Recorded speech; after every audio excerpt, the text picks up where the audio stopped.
তো হ্যালো বন্ধুরা, তোমরা সবাই কেমন আছো? আশা করছি তোমরা সবাই ভালো আছো। তো বন্ধুরা, আজকে আবার একটা সকাল সকাল নতুন ভিডিও নিয়ে চলে এলাম। তো বন্ধুরা, আজকে আমি চলে এসেছি নিমো স্টেশন। সেখানে কালকে তোমরা দেখেছো মালমাদার ভিডিও। তো আজকে এখানে বিশাল রোড শো প্লাস কম্পিটিশান আছে।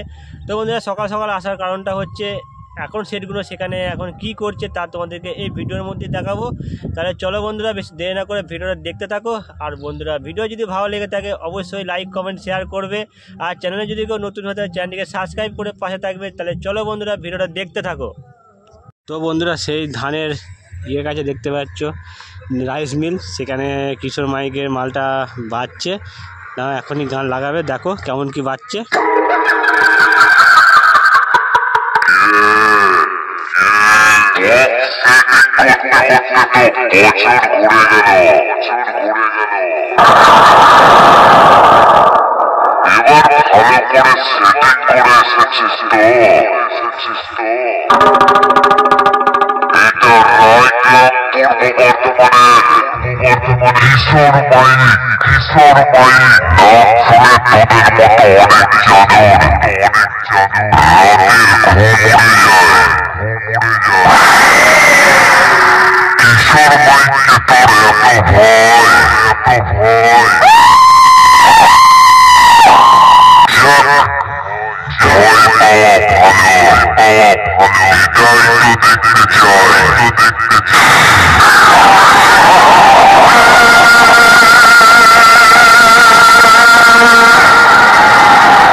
সামনে বাপি সাউন্ড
সামনে সাউন্ড কিং 30 এই দেখতে পাচ্ছ দাঁড় করানো আছে, মালটা বন্ধ আছে কারণ সামনে স্কুল চলছে, প্রাইমারি অঙ্গনারী স্কুল, একদম কাছে স্কুল বলে বন্ধ আছে। এই দেখতে পাচ্ছি এটা হচ্ছে স্কুল, এখানে রান্নাবান্না হচ্ছে, বাচ্চাদের স্কুল, একটু প্রবলেম হচ্ছে তাই বন্ধ রেখেছে। এই দেখতে পাচ্ছি বাপনদা এখন মেশিন মুছছে তেল দিয়ে, পরিষ্কার করছে মেশিনগুলো। আর দুপুরে রোড শো প্লাস কম্পিটিশান আছে, সেই ভিডিও আসবে, চিন্তা নেই। আর এখন তোমরা দেখো সামথিং আপাতত অফ আছে, একটু আগে বাজছিল, আমরা আসতে একটু লেট করেছি তাই মালটা এখন বন্ধ হয়ে গেছে, স্কুল চালু হয়ে গেছে। তাহলে যাই হোক, চলো আবার তোমাদেরকে নেক্সট সেট দেখাচ্ছি, দেখতে থাকো। তো বন্ধুরা সামনে সামন্তীর মা তারা মাইক, সেই সেটটা এখন বন্ধ আছে কারণ তোমাদের কারণটা দেখাচ্ছি, সামনে দেখতে পাচ্ছ কন্ট্রোল দেওয়া হচ্ছে, সেই কারণে সেটটা বন্ধ করে রেখে দিয়েছে। এটাও বেলাতে বাজাবে, এবার ডাইরেক্ট কম্পিটিশানে বেরিয়ে পড়বে। তো সামন্তীর মা তারা মাইক এখন অফ আছে, তারপরে হয়তো বাজাবে। যাই হোক, তোমাদেরকে এরপরে নেক্সট সেট দেখাবো। দেখতে পাচ্ছ অপরটা দাদারা কেউ নেই, সব মেশিনপত্র ঢাকা দেওয়া আছে। তো চলো তাহলে বন্ধুরা, কি আর বলবো, তাদেরকে আবার নেক্সট সেট দেখাচ্ছি, সেই সেটগুলো বাজছে, চিন্তা নেই। চলো তাহলে ভিডিওটা দেখতে থাকো।